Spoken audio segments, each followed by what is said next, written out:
आदरणीय मेरे प्रिय दोस्तों और भक्तों, होली का अवसर है और भगवान श्री कृष्ण को याद करना हमारा परम कर्तव्य है। दोस्तों, बिना श्री कृष्ण को साक्षी बनाए, बिना श्री कृष्ण की पूजा अर्चना किए यह होली हमें होली का मज़ा नहीं दे सकती। दोस्तों, इस वृतांत में आपके समक्ष विरह पदावली का विरह यानी कि गोपिकाओं की जब उद्विग्नता आपके सामने आती है, गोपिकाएं किस तरह उद्विग्न होती हैं, क्यों होती हैं, यह इस विरह पदावली नंबर 3 में मौजूद है, जो कि गीता प्रेस गोरखपुर द्वारा प्रकाशित है। तो दोस्तों, यह वृतांत उस समय का है जब भगवान श्री कृष्ण को तलब कर लिया जाता है, कंस का बुलावा आ जाता है और किसी भी सूरत में कंस के सामने, क्योंकि राजा है, राजा ने बुलाया है, जाना तो पड़ेगा ही। अब सारे के सारे नंदगांव बरसाने में इस तरह का पिन ड्रॉप साइलेंस, गंभीरता और मातम सा छा जाता है कि न जाने क्या होगा। दोस्तों, यह बहुत ही गमगीन विरह पदावली है और आपके समक्ष पहले यह गाकर सुनाऊंगा, उसके पश्चात इसका अर्थ आपके समक्ष करूंगा। दोस्तों, भगवान श्री कृष्ण मथुरा आ रहे हैं। अपना बर्थ प्लेस उनका मथुरा तो है ही, लेकिन जहां राजा कंस राज्य करता था, उसने श्री कृष्ण को तलब कर लिया कि कोई भी बच्चा, क्योंकि वो तो मारना ही चाहता था, उसका एक ही मोटिव था कि देवकी की 8वीं संतान जहां कहीं भी होगी उसको मैं छोड़ूंगा नहीं। इसी पर्याय के साथ उसने भगवान श्री कृष्ण के बारे में जब सुना तो अक्रूर जी को, क्योंकि अक्रूर जी वेल विशर थे, नंद बाबा फैमिली के बहुत ही वेल विशर अच्छे संबंध थे, इसलिए कंस ने सोचा कि अक्रूर जी को ही इसके लिए कार्य सौंपता हूँ। अक्रूर जी कुछ जानते भी हैं और फिर डील भी अच्छा कर लेंगे, तो कोई प्रॉब्लम नहीं। भगवान तो भगवान हैं और अक्रूर जी क्या कोई भी माध्यम बन सकता है, भगवान उसको ओवरकम किस तरह करते हैं। तो दोस्तों, यह बहुत ही गमगीन आपके सामने विरह पदावली का नंबर 3 आपके सामने गायन कर रहा हूँ। कृपया ध्यान से सुनिए। चलन चलन श्याम कहत लेने को आयो, नंद भवन भनक सुनी कंस कहे पठायो। चलन चलन श्याम कहत लेन को आयो, नंद भवन भनक सुनी कंस कहे पठायो। ब्रज की नारी गृह बिसारी, व्याकुल उठ धाई। ब्रज की नारी गृह विसारी, व्याकुल उठ धाई। समाचार बूझन को आतुर हुए आई, समाचार बूझन को आतुर हुए आई। समाचार बूझन को आतुर हुए आई। प्रीति जानी हेत मानी बिलख बदन ठाड़ी,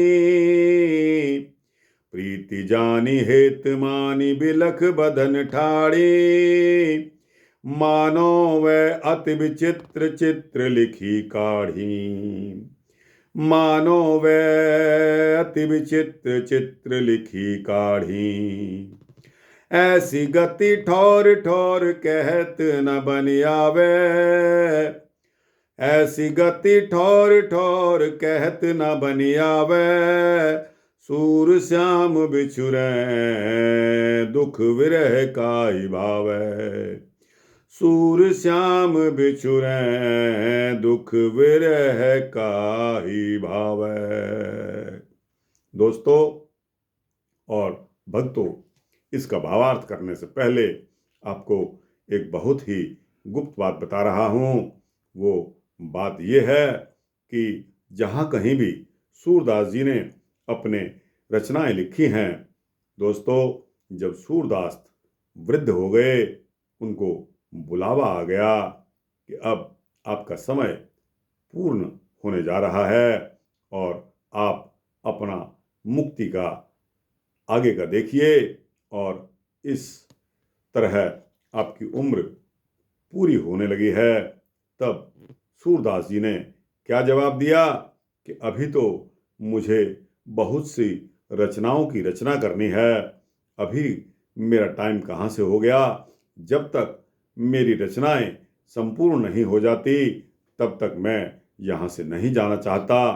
तो दोस्तों, कहते हैं कि भगवान ने स्वयं उनकी यह इच्छा पूरी करी और आपने देखा होगा कि सूरदास जी की रचनाओं में अंत की लाइन में सूर शब्द जरूर आता है, लेकिन दोस्तों जहाँ कहीं भी सूर श्याम आता है वो सूर श्याम वाली रचना श्याम जी ने आकर खुद कंप्लीट की और सूरदास जी को कंप्लीशन में सहायता की कि इनकी रचनाएं इनके मुताबिक संपूर्ण हो जाएं। तो दोस्तों, यह सारी की सारी रचनाएं जिसमें सूर श्याम आता है वह भगवान कृष्ण के द्वारा ही लिखी गई हैं। दोस्तों, इसमें हैरत की कोई बात नहीं है, आपको बताना चाहता था। अब इसके भावार्थ पर चलते हैं। चलन चलन श्याम कहत लैन को आयो, चलन चलन श्याम कहत लैन को आयो, नंद भवन भनक सुनी कंस कहे पठायो। कोई गोपी कह रही है, सखी श्याम सुंदर बार बार जाने की बात कह रहे हैं, उन्हें लिवा ले जाने कोई मथुरा से आया है। नंद भवन में मैंने ऐसी चर्चा सुनी है कि कंस ने किसी को मोहन को ले आने के लिए आज्ञा देकर भेजा है। ब्रज किनारे गृह विसारे व्याकुल उठ धाई, समाचार बूझन को आतुर हुए आई। ब्रज की स्त्रियां घरों को भूलकर व्याकुल हो गई और उठकर दौड़ पड़ी और उनके जाने के समाचार को पूछने के लिए उतावली होकर पूछने के लिए आई। प्रीति जाने हेत माने बिलख बदन ठाड़ी, प्रीति जानी हेत मानी बिलख बदन ठाड़ी, मानव वै अति विचित्र चित्र लिखी काढ़ी। अर्थात श्री कृष्ण से उनका प्रेम समझकर उस प्रेम का सम्मान करते हुए रोते हुए मुखों से इस प्रकार खड़ी रह गई, मानो कि वे अत्यंत विचित्र चित्र में विचित्र हो गई हों। यही दशा आगे की आती है। ऐसी गति ठौर ठौर कहत न बने आवे, ऐसी गति ठौर ठौर कहत न बने आवे, सूर श्याम बिछुरै दुख विरह काहि भावै, सूर श्याम बिछुरै दुख विरह काहि भावै।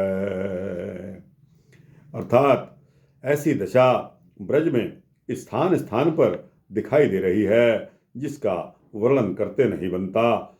सूरदास जी कहते हैं कि श्याम सुंदर के पृथक होने पर, श्याम सुंदर जी के अलग होने पर वियोग का दुख किसे प्रिय हो सकता है। तो दोस्तों, यह गोपिकाओं की उद्विग्नता की तीसरी विरह पदावली है। आपको रिपीट करके सुना रहा हूँ। आपको कैसी लगी? अच्छी लगी हो तो इसको लाइक और शेयर अवश्य करिए।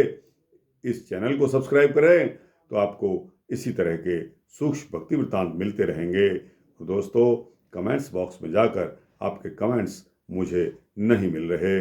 आपकी क्या राय होती है? मेरे किसी भी वृत्तांत को सुनने के पश्चात बहुत से लोग मेरे को एक थंब वाला इंप्रेशन दिखा देते हैं। दोस्तों, इतना मेरे लिए काफ़ी नहीं है। कमेंट्स बॉक्स में जाकर कुछ ना कुछ अपनी राय के मुताबिक अवश्य लिखिए, आपकी कृपा होगी।